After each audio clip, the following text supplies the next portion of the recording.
अपना परिचय देंगे। मैं अमित महाराज हूँ, श्री महाकाल भक्त मंडल कोरबा से। आज ये आयोजन शुरू हुआ प्रदीप मिश्रा जी का। जी 12 से 18 जुलाई तक कथा होना है। पूर्व में ये कथा जो है कनवेरी खैर भवना में होना था, वहाँ से स्थगित होकर ट्रांसपोर्ट नगर इंदिरा स्टेडियम, उसके बाद में छुरी में होना तय हुआ, लेकिन बारिश की वजहों से यह कथा कैंसिल हो गई। चूँकि अब ये जो कथा है ऑनलाइन के माध्यम से आप आस्था चैनल के माध्यम से पंडित प्रदीप मिश्रा महाराज जी की कथा श्रवण कर पाएंगे। ये प्रदीप मिश्रा जी के आगमन को लेकर काफी उत्साह देखने को मिल रहा था लोगों में बहुत उत्साह था, लेकिन बारिश और शासन की अनुमति न मिलने के कारण ये कथा बार बार स्थगित हुई है।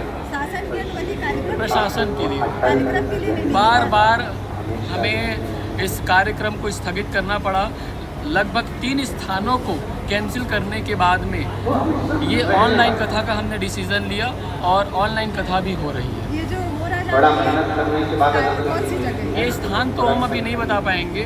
आप सभी से मेरा एक ही निवेदन है कि जहाँ है आप अपने घर में बैठकर कथा श्रवण करें। इस स्थान का नाम नहीं, स्थान का नाम नहीं बताना है हमको। आप अपने घर से ऑनलाइन के माध्यम से कथा श्रवण करें, यही हम सबसे निवेदन करते हैं। कुछ भक्तगणों में नाराजगी देखी जा रही है। अब देखिए, सबकी नाराजगी तो हम दूर नहीं कर पाएंगे। लिमिटेड लोगों की एंट्री है, प्रशासन का दबाव है, भीड़ इकट्ठा नहीं करना है, तो 200-300 लोगों को ही हम कथा श्रवण करवा रहे हैं। बाकी तो पूरे भक्त पूरे विश्व में आस्था चैनल के माध्यम से कथा श्रवण करवा रहे हैं। जैसे 8 दिन ये कथा चलेगी, 7 दिन चलेगी कथा। 7 दिन जो 250 लोग हैं वही आएंगे। बस यजमान जो परिवार है वो कंटिन्यू 7 दिन तक रहेंगे। उसके अलावा डेली VIP पास और VIP पास हम जारी कर रहे हैं, और उस पास के माध्यम से हम लोगों को एक दिन बैठने का सौभाग्य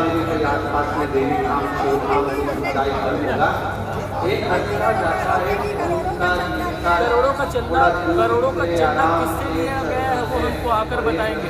50, 100, 200 रुपए के चंदे से करोड़ों इकट्ठा नहीं होता। दूसरी बात, करोड़ों तो हमारा पानी की वजह से पूरा पंडाल बह गया, वो लोगों को नहीं दिख पा रहा है। पूरा पेमेंट पंडाल का हो चुका था, उसके बाद में 3 जगह स्थान परिवर्तन हुआ है। यदि लोगों में ये होगा कि हमने चंदा इकट्ठा करके खा गए, तो एक बार पूरी जानकारी इकट्ठा कर ले, उसके बाद हमारे समिति के ऊपर आरोप चंदा 6-7 लाख रुपया पूरे मार्केट से चंदा इकट्ठा हुआ है। बोलने वाले तो करोड़ों बोलते हैं, जो दिए हैं वो बताए कितने लाख रुपए दिए। बोलने वाले तो कुछ भी बोल रहे हैं। 1 करोड़ रुपए दिखाए, 1 करोड़ रुपए किसको दिए हैं? अभी जो 250 लोग रहेंगे जी, वो यजमान बन के कथा श्रवण कर रहे हैं। पूरी व्यवस्थाओं में जो खर्च हुआ है, यजमानों के माध्यम से खर्च का व्यय हो रहा है।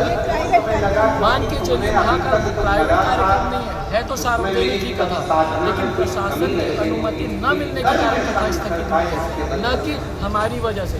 इसमें महाकाल भक्त मंडल का किसी भी प्रकार से कथा न कराने की या किसी भी प्रकार से द्वेष और भावना रखने की किसी की मंशा नहीं है। केवल प्रशासन की अनुमति न मिलने के कारण ये कथा स्थगित हुई है। हर